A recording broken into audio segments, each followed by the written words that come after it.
Nos acompaña el señor Aníbal Insfrán, quien nos va a hablar un poco acerca de la situación económica de nuestro país actualmente. Él es economista, es un experto ya también de renombre y destacado también en lo que es este análisis. Por eso que tenemos siempre en cuenta las declaraciones, en este caso el análisis que realizan los destacados economistas. Señor Aníbal, ¿cómo está? Gracias por venir. Y bueno, tenemos que hablar un poco acerca de estas intenciones del gobierno que buscan fortalecer la economía, dinamizar de cierta forma también, ¿no? Muy buenos días, Edgar. Un gusto saludarte a ti y a la audiencia.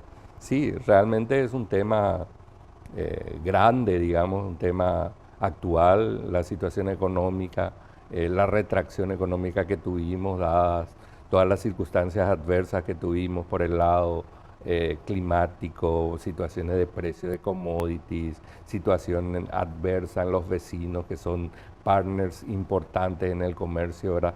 Todas esas cosas juntas generaron un cóctel muy explosivo que está teniendo sus costos en la economía, en el empleo y en la gente en general. A inicios de año se hablaba de un crecimiento, al menos la proyección era de 3,4%. Hoy día, de acuerdo a las proyecciones, quedan 1,9, 1,8%. Sí, exactamente, siempre es difícil hacer las proyecciones, pero es claro que ya no vamos a llegar a 4%, 3%, ¿verdad? Por todo lo que ya aconteció en este periodo del primer semestre. Entonces estaríamos, pero siempre por suerte se habla de situaciones aún de crecimiento. O sea, hablamos de crisis, pero pensemos un poco qué era crisis años atrás y uno ve un poco el resultado del conjunto de medidas macroeconómicas adecuadas que tuvo el país. Anteriormente, 10 años atrás hablaba de crisis y hablaba 5, 6, 7% de caída del Producto Interno Bruto. Hoy hablamos de crisis y estamos hablando de crecimiento de 1%, 1,5%, ¿verdad? O sea, es una situación, con lo cual no te digo, estamos contentos con esto, es un problema y lógicamente hay que hacer algo porque cuando a una persona o a dos o a un grupo de paraguayos tienen problemas financieros, problemas económicos, problemas laborales, pues es un problema. Entonces hay que hacer algo. O sea, de crecer vamos a crecer, pero vamos a crecer, pero poco, probablemente, y hasta a lo mejor no sabemos si crecemos o no, pero poco. O sea, el tema es eso, pero independientemente de eso, hay una retracción económica, hay una caída en el consumo, hay una caída en el comercio, y entonces hay que hacer algo, y hay un conjunto de medidas que se han anunciado, que ya te adelanto, desde mi punto de vista, son las medidas correctas, los adecuadas. 1.500 millones que anunciaban desde el equipo económico del gobierno. Sí, es una medida correcta, es una medida interesante, y si se puede ejecutar, ahí viene la gran incógnita que yo tengo. Personalmente te digo, es mucho, no es fácil hacer todo, entonces hay que aunar esfuerzos, tiene que estar junto a toda la ciudadanía y ponerse las pilas del gobierno para hacer esos gastos que están diciendo. En tres sectores importantes, ¿verdad? Un grupo de actividades que hablan de más de 1.000 millones de dólares que son para generar empleo, obras públicas, gasto público en general. Por el otro lado, medidas de apoyo a los más necesitados y también apoyo a favorecer la inversión privada y el comercio en general, que creo que están en la línea adecuada, como te dije, Edgar. Los pilares en lo que, digamos, hoy día prácticamente sostienen la economía de nuestro país, no se dieron, digamos, las condiciones necesarias para que esto puedan tener los resultados que se esperaban. Asimismo, el sector agrícola, el sector ganadero están con muchos inconvenientes, problemas de precios, problemas primero tuvimos sequía, entonces la producción agrícola sufrió bastante y de tener una exportación de casi 10 millones de toneladas de grano o de producción, estamos hablando de 7,5 más o menos que se va a tener. Eso resultado de la zafra anterior. Ahora, cuando se tiene que cosechar, se cosechó, se tiene todo eso, tuvimos problemas de precios para la exportación. Por eso estaban indicándonos casi 1.500 millones de dólares de menores ingresos que se iba a tener solamente por el sector, el complejo granos en general, el sector agrícola. Después tenemos el problema ahora tuvimos sequía, ahora vamos a creciente, o sea, exceso de lluvia, que afecta al sector agrícola por el lado de que los cultivos no se pueden hacer en tiempo y forma y ya se tienen que hacer en estos momentos. Por otro lado, tenemos problemas con el sector ganadero, que es otro de los pilares de la economía paraguaya, con temas de precios, con temas de dificultades para mover el ganado y dificultades para generar la exportación propiamente dicha, porque no puede llegar el ganado a los frigoríficos. A partir de este panorama, y volvemos a esto, anunciaron el equipo económico una inyección de 1.500 millones de dólares. Se hablan de obras y de otros sectores. Específicamente en obras hay algunas que quedaron pendientes, hay otras que se van a ejecutar y que tienen que adjudicarse. Esto siempre y cuando, digamos, se llegue en tiempo y en forma, porque no va a tener un impacto inmediato, ¿no? Ese es el punto, ese es el punto preocupante o difícil de hacer, ¿verdad? O sea, lógicamente eso es lo que se puede hacer. O sea, en situaciones como esta, situaciones de retracción económica, siempre tiene más poder la política fiscal, el gasto público, que políticas monetarias, por ejemplo, a pesar de que también se hizo lo que se debía hacer por el lado monetario. Entonces ahora lo que debemos hacer es ejecutar las obras que se tienen que hacer, facilitar en lo posible, ¿verdad?, todo el proceso de ejecución de esas obras, avanzar con las licitaciones que se tengan que hacer. Si se tienen que hacer procesos extraordinarios, pues se deben hacer, y liberar también fondos que ya están disponibles, tengo entendido, para el sector de asistencia social. Y probablemente también en algún momento tenemos que empezar a pensar con mecanismos de estabilización más automáticos. Por ejemplo, tenemos que trabajar institucionalmente con esquemas de seguro de desempleo, de tal manera que si en un momento dado la gente no tiene empleo, se tenga una válvula de escape y que tengan el ingreso y la gente pueda seguir consumiendo. O sea, esa sería una reforma institucional más amplia, pero que siempre debe estar presente en la agenda, de tal manera que situaciones como estas no se sientan tan Ahora, fuertemente. ¿cómo se sostiene esto? Porque sostener esto supone de poder utilizar, o en este caso dentro de la estructura de costos, redireccionar o reestructurar los costos para finalmente sostener a los empleados, mal y pronto. Así mismo, o sea, es un seguro, o sea, se debe trabajar, o sea, uno debe cotizar, debe generar la institucionalidad adecuada. Entonces, en los momentos que uno trabaja, está activo, debe pagar una parte, una prima de seguro respecto a eso, pero generar la institucionalidad, generar la entidad capaz de ir recaudando, generar esos fondos, y en el momento que ocurra esa crisis, pues lleguemos a utilizar esos fondos. Pero no es algo inmediato, yo no digo eso se va a hacer ahora, simplemente digo, ahora, porque no tenemos esa institucionalidad, tenemos que crear medidas especiales, rápidas. Si hubiésemos tenido eso, si hubiésemos pensado antes, probablemente el conjunto de medidas que debíamos hacer eran menores o de menor magnitud. Simplemente eso, pero hay que pensar en esos temas ya posterior a salir de esta crisis. Sabemos que Paraguay es o siempre está dependiente de lo que suceda en la Argentina, el Brasil. Sabemos del impacto que pueda llegar a tener la evolución de la economía también en estos países, pero también existen cuestiones internas que hoy día necesitamos que sean prácticas y que puedan ser ejecutables. Digamos, a la hora de mirar para adentro, ¿qué es lo que se tiene que mejorar? Se tiene que mejorar el proceso de facilitar creación de empresas, facilitar el empleo, facilitar este proceso de adjudicación de obras, facilitar el proceso de pago por las obras públicas, facilitar el proceso de generar proyectos específicos dentro del sector privado, dentro del sector público, facilitar la inversión privada, toda esta burocracia que tenemos por el lado de la creación de empresas, de la ley 6090, una serie de cosas, todo eso tenemos que facilitar para que para que sea más fácil que las personas puedan invertir en el Paraguay y mejorar un poco la posición de Paraguay como país que atrae inversiones. En este punto recuerdo las declaraciones del ministro de Obras que decía que si bien están dadas las condiciones hoy día, existe otro problema que es la burocracia. O sea, tenemos que esperar, pero está otro problema, que más adelante, luego en el segundo semestre, Hacienda va a tener este problema en el desembolso, porque van a mejorar las condiciones y tienen que hacerse cargo justamente de abonar esto a las empresas ya adjudicadas y también de hacerse cargo de los compromisos ya asumidos. Sin duda, ese es el gran desafío. O sea, si Si hablamos un poco del plan, ¿verdad? Como te dije, como medidas están bien, el gran desafío es la ejecución de esas medidas. Entonces, ahí está todo. Ese es el quid de la cuestión.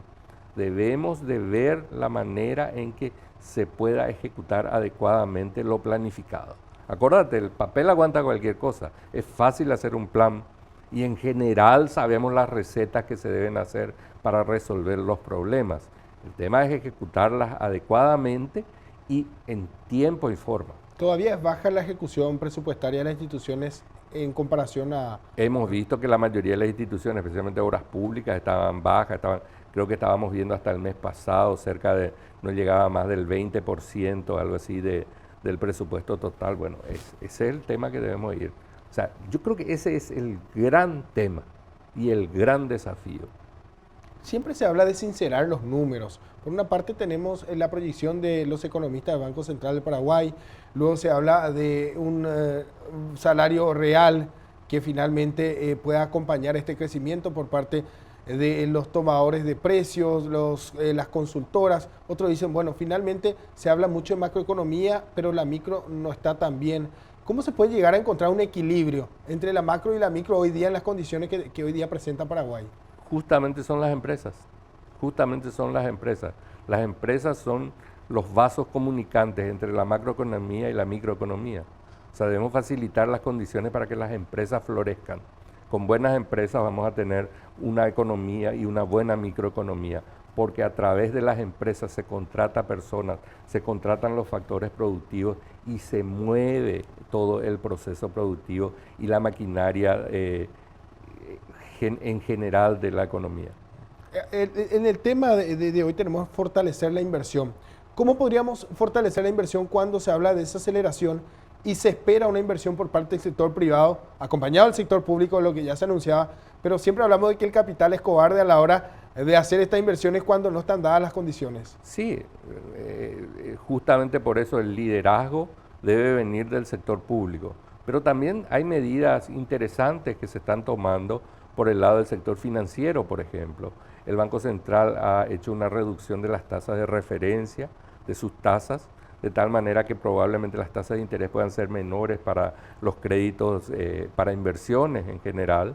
Por otro lado, han tomado medidas de reducciones del encaje legal, con lo cual se va a facilitar la disponibilidad de recursos adicionales para créditos también. Entonces, las medidas se están haciendo y el liderazgo en ese sentido ha tomado ya el sector público y el Banco Central es un ejemplo de eso, ¿verdad? Y por otro lado, esperemos que los bancos privados acompañen ese proceso y también las personas y las empresas que sigan en este proceso. Yo tengo confianza porque el sector privado en general, especialmente el sector agropecuario, ha dado muestras de mucho compromiso, logrando posicionar al país entre los más rentables a nivel mundial y todo, ¿verdad? Entonces, ellos quieren seguir produciendo. Las condiciones no son fáciles, pero van a seguir produciendo. Y ahora se le está apoyando con financiamiento adicional en mejores condiciones. Yo creo que esto va a seguir. El gran desafío son las obras públicas para mí, la infraestructura que se genere, y ahí dependemos mucho del sector público. ¿Qué piensa de esta reforma que se plantea hoy en este escenario? Porque muchos hablan, bueno, dicen algunos que no es el momento indicado, otros dicen, bueno, este es el camino, le gusta a quien le guste, pero otros no saben cómo... La reforma impositiva. La reforma dentro, sí, de la reforma impositiva. No, yo creo que en este momento no debemos de hablar de aumento de impuestos. O sea, creo que no están dadas las condiciones para ello. Creo que sí debemos de hablar de un mejoramiento de la calidad del gasto. Y hace tiempo venimos hablando de eso, hace tiempo venimos diciendo sí, vamos a hacer. Y casi siempre cuando hablamos de reforma tributaria, solamente terminamos haciendo la reforma impositiva, la reforma de recaudación adicional, que no está mal, yo creo que está bien, se necesita también, pero si es solamente eso no sirve. O sea, no hablar de reforma impositiva cuando no se tiene mejoras en la calidad del gasto. Lógicamente, o si no, ¿qué es lo que hace uno? Si uno sigue manteniendo la estructura de gastos que tenés, lo único que haces es facilitar el proceso de malgastar las cosas. Finalmente, eso es cierto. Yo entiendo desde la posición del Ministerio de Hacienda, por ejemplo, que dice, yo tengo muchos gastos que hacer, me impone el Parlamento estos gastos, bueno, yo quiero cubrir de alguna manera, es claro eso, pero si no tenemos una decisión política clara de qué cosas se van a hacer con los recursos, cómo realmente vamos a lograr que haya una mayor productividad en la economía, cómo realmente vamos a lograr que esta, como me dijiste antes, la microeconomía, de esta macro que está bien permee hacia la microeconomía, hacia el ciudadano. Bueno, un factor importante puede ser la reforma impositiva del sector público, pero no estamos hablando cómo va a llegar, estamos hablando simplemente vamos a seguir cobrando un poco más y eso no es suficiente. Para mí que tenemos que mirar la cosa estructuralmente y ahí puede cambiar todo. Tenemos mucho potencial. La mayoría de los estudios dicen Paraguay tiene una economía informal de casi el 50%. Imagínate, o sea, si lográsemos trabajar en formalizar la economía solamente, pues podríamos tener el doble de recaudación. Se habla siempre de y justamente sobre este punto, de lo que hoy día ofrece Paraguay en materia de inversión para aquel interesado, aquel inversor extranjero.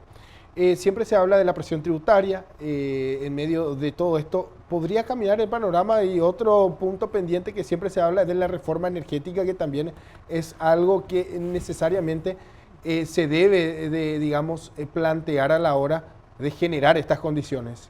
Y tocaste dos temas claves, Creo que Paraguay tiene una posición estratégica importante geográficamente, tiene recursos naturales muy buenos, muy importantes, agua, energía, población joven, entrenable, una serie de cosas, impuestos bajos. Pero si estamos trabajando siempre en subir impuestos y no proporcionar, o sea, porque siempre tiene que haber una contrapartida. Acá tenés los impuestos, pero tenés que tener infraestructura, tenés que tener una contrapartida de calidad del servicio público que uno tiene. Entonces, hablamos de aumentar impuestos y no vemos un mejoramiento en la calidad de los servicios públicos que tiene el país. Pues vamos a perder esa ventaja. El tema energético ya no es tal.